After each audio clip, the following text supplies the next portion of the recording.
대통령이 어떤 메시지를 내고 국무총리가 어떤 메시지를 내고 마스크는 썼지만 남대무시하고 하는 그 과정들이 있잖아요. 요걸 보면은 사실상 저는 코로나 19에 대한 그건 사실상 정부 차원에서 끝났다고 봐요. 그러니까 지금 마무리 단계에 들어갔다고 봐야지. 아, 겪어보니까 엄청 센 놈인 줄 알았지. 근데 와서 겪어보니까 아무것도 아니야. 실제로 지금 어떤 막 사경을 헤매거나 중환자가 없는 상태잖아요. 확진만 받은 상태인데 전파력은 굉장히 센 것처럼 보이나? 이번에 그 어제 3명이 퇴원했었지 않습니까? 그중에 퇴원하신 환자가 한 마리 직접 인터뷰에 나와요. 막상 겪어보니까 생각보다 엄청 심각한 질병은 아닌 것 같습니다. 남은 환자분들도 빨리 회복해서 퇴원하셨으면 좋겠습니다. 이거고 심지어 이 그 38살짜리 이 말씀하신 이 환자분은 항바이러스제를 투여하지도 않았는데 몸이 저절로 어, 면역력이 생겨서 열이 떨어지고 폐렴 증상도 완화됐다. 이렇게 나오더라고요. 그러니까 물론 이제 사람에 따라 다르겠죠. 진짜 면역력 떨어지고 몸이 그 약하신 분들은 뭐 좀 더 할 수 있겠는데 문득 그런 생각이 듭니다. 우리가 뭐 정부 기관도 아닌 입장에서 보면 사실은 정부의 그 과한 대응은 당연한 거였지만 국민들이 그게 너무 공포심 가질 만한 정도의 병은 아닌 게 아니냐. 잠깐만 이게 부정인데 어떻게 어느 게 맞지? 아니다. 아니다. 네. 아닌 게 아니다. 이렇게. 자, 여러분들 의견을 한번 마음껏 견제해 보세요.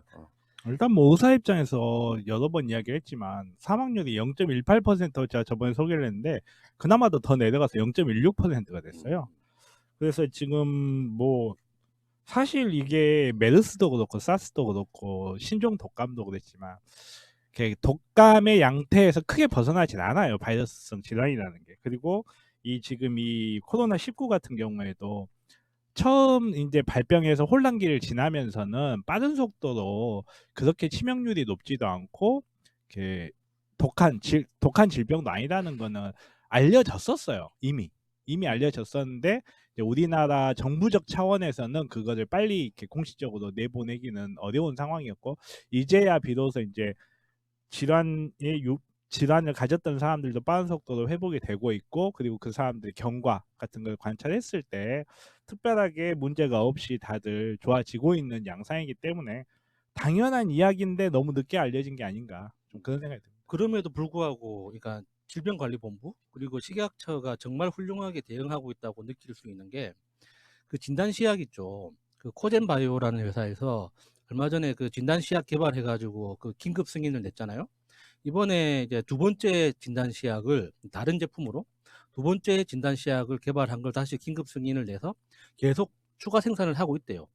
그게 필요해서 지금 당장 진단이 필요해서 추가 생산을 하고 있는 게 아니라 만에 하나 정말 100만 분의 1000만 분의 1의 하나라도 놓친 감염자가 있어서 이게 이제 그 사회적 유행으로 번질 경우에 긴급 대응하기 위해서 미리 준비를 해놓는 거라고 하더라고요.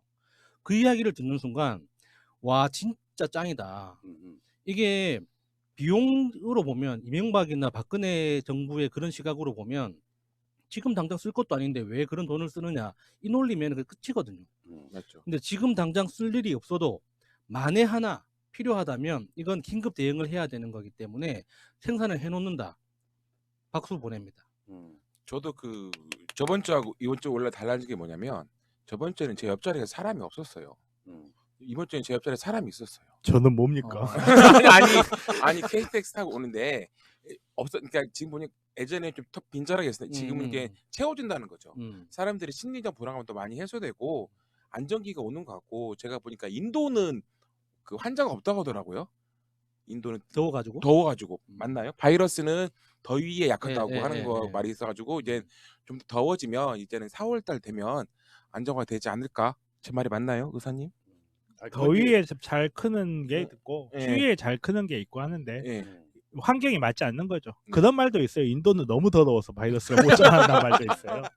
아 인도를 비하는 의미는 전혀 없습니다. 자, 인도에 계신 분들 정변 고발해 주세요. 엄마가 보고 계신다니까요. 인터폴로 압송해 드릴게요. 그러니까 바이러스는 뭐 추운 데서 그리고 세균은 더운 데서 뭐 이런 그 썰이 있죠.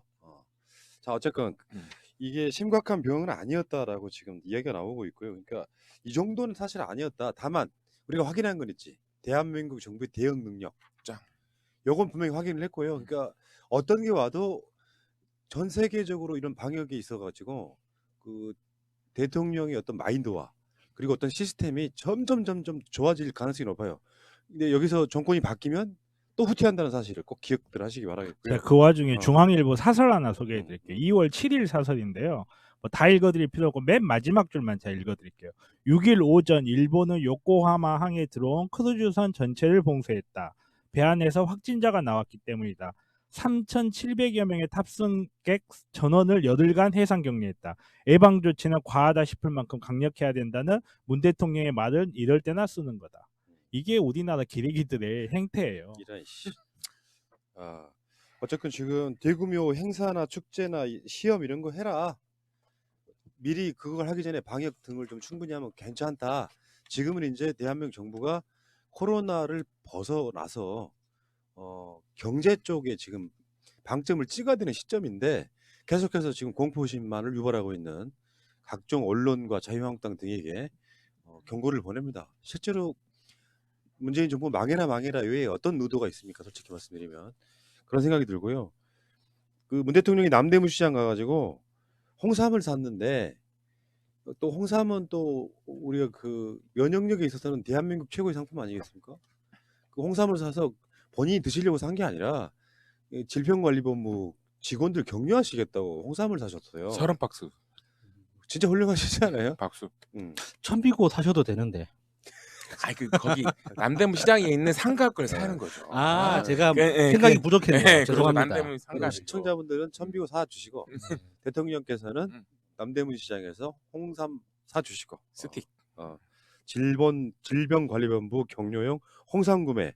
근데 여기서요 그 눈여겨 지켜볼 사람이 있습니다. 우리 영선이 누나 박영선 장관. 이런 상황에 대통령이 어디 나가잖아요. 그럼 옆에 딱 계시는데 왜 있는 사진 찍히려고 있는 게 아니에요. 이분 자체가 대통령이 무슨 얘기를 하고 국민과 이렇게 막 어떤 그러니까 심지어는 소위 말하면 국민들이 가장 싫어했던 정치인 중에 하나거든요. 맞죠. 근데 요즘에 격려나 칭찬에 댓글이 엄청 달리더라고. 왜 그러냐면 대통령이 알겠습니다, 뭐 조치하겠습니다 하면 바로 박영선 장관이 딱 옆에 나와가지고 뭐 정부는 이렇게 지원하기로 했다는 디테일을 바로 쏴주는 거예요. 와 훌륭하시더라고. 역시 훌륭한 정치인이다 이렇게 말씀. 일은 그렇게 해야 되는 건데. 그러니까. 예. 그러니까 즉각 이게 바로 대응이 되는 거야. 그러니까 어떤 대통령이 무슨 말씀하실지 알고 있으면 거기에 정부는 이렇게 대처하고 있고 이렇게 지원하고 있고를 그냥 설명해 주는 거예요. 진짜 훌륭하다는 생각을 해봤습니다. 그리고요 정부가 지금 관광업계가 비상 아니겠어요? 제주도 같은 경우는 심지어 2,000원짜리 항공권도 나왔다고 하더라고요. 안 가니까 비행기는요 꽉 가득 채우고 비행기를 뜨나 텅텅 비어서 뜨나 비용은 똑같이 나오니까 그 나머지를 채워야 되는 거예요. 그래서 제가 제주도나 이런 데 관광업계 맡겨서 지금 정부가 450억을 긴급 공급하기로 했다. 이것이 나라다. 안철수가 맞습니다. 아마 다른 의미에서 그러면 이것은 나라입니까? 이렇게 이야기를 어제 했던 걸로 기억하는데 그거는 이제 뭐 사법체계, 검찰개 이런 얘기였던 것 같은데 사실상 제가 느끼는 느낌은 이게 나라다는 이야기를 꼭 해주고 싶어요. 그러니까 전염병은 자연재해 하나잖아요. 그 전염병이 국내에 유입됐을 때 제대로 방어를 못하면 그거는 사람의 책임이겠지만 전염병이 국내로 전파된 것 자체는 자연재해라고 봐야 되는 거예요.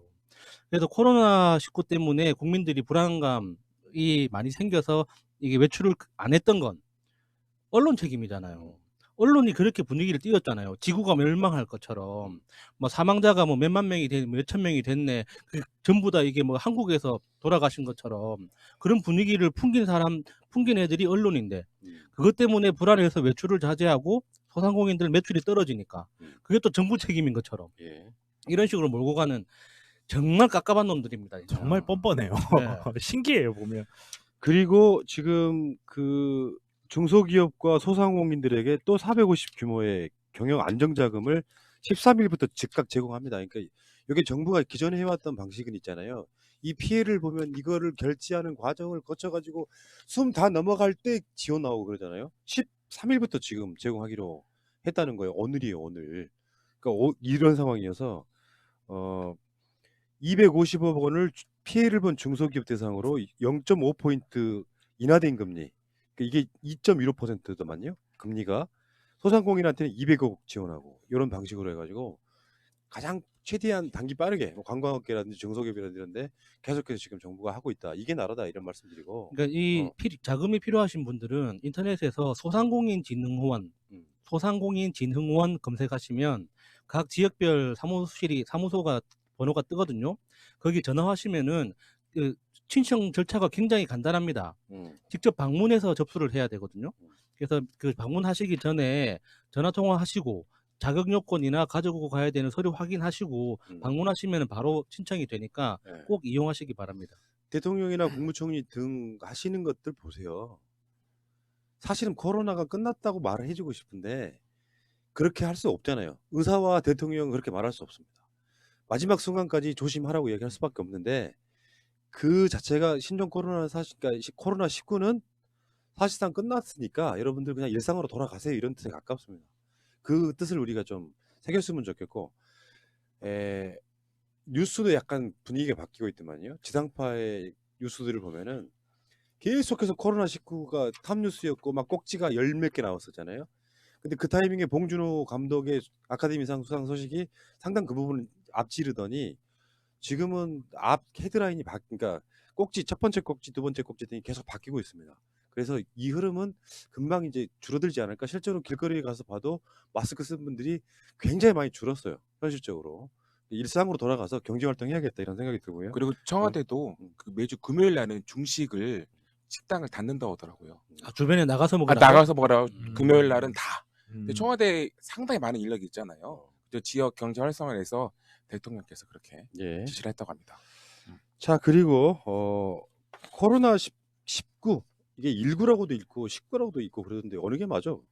어쨌건 그 내가 좀 증상이 있어가지고 진단 검사하고 입원하고 하면은 아마 저번에 만났던 그 미장원의 할머니들은 내가 아프면 내가 돈 내야지 생각하실지 모르겠는데 실제로 이게 나라인 거예요.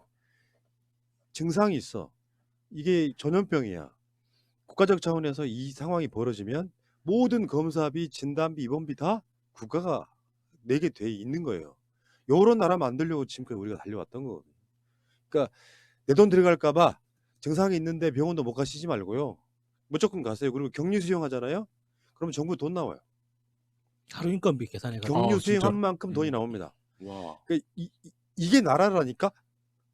그러니까 이게 치료비라고 보시는 분들이 계신데 이거는 방역하는 예산의 일부예요.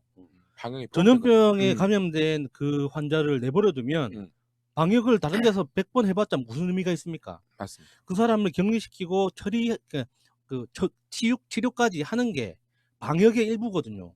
근데 그 방역의 일부로서 치료를 했는데 그 치료비를 왜 나라가 되느냐? 그는 치료비가 아니에요. 방역비네. 예, 방역 비용이죠.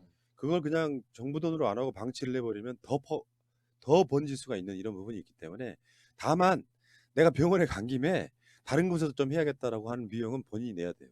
그러니까 이 코로나19에 관련된 것만 정부가 다 해준다고 보시면 되고 격리까지 하면 또 다른 비용까지 지급된다는 말씀드리고요. 이러니까 진짜 내가 정말 정부로부터 케어받는 느낌 들지 않습니까? 근데 이런 건 언론에 안 나와요. 잘. 돈 안 받고 그런 것들. 그러니까 이거 가지고 툭하면 뭐 내 세금 가지고 왜 그 사람들 치료를 해야 되냐, 나 그러다고 낸 세금 아니다, 뭐 이렇게 말씀들 하시는데 본인은 어떤 마음으로 세금을 내셨는지 모르겠는데 세금 원래 그런 데 쓰라고 있는 게 맞습니다. 그리고 아픈 사람 치료 좀 해주자고요. 그리고 꼭 그렇게 이야기하는 사람들이 세금 낸 게 없다? 아 맞아요. 대부분 다 공제돼가지고. 정말 이럴 때 쓰려고 돈을 걷는 거고 국민건강보험공단도 이럴 때 쓰려고 돈을 모아서 맞습니다. 하는 거예요. 의료보험료는 세금이 아닌데 그걸 세금이라고 하시면 또 세금은 아니죠. 네. 예, 그렇게 의료보험. 착각을 하세요. 그렇게요. 의료보험이라고 쓰시면 안 돼요. 네. 정확한 용어는 국민건강보험. 국민 알겠습니다. 아. 죄송합니다. 네. 자, 그런 저런 이야기들 이게 완벽하지는 않죠. 다 양에 차지는 않는데요. 만약에 자유한국당 등이 국회에 없다면 훨씬 더 빠른 속도로 내가 국가로부터 보호받는구나 느낌을 더 강하게 가지실 거라고 생각합니다. 그런 의미에서 4.15 총선이 굉장히 중요하다는 말씀을 드리면서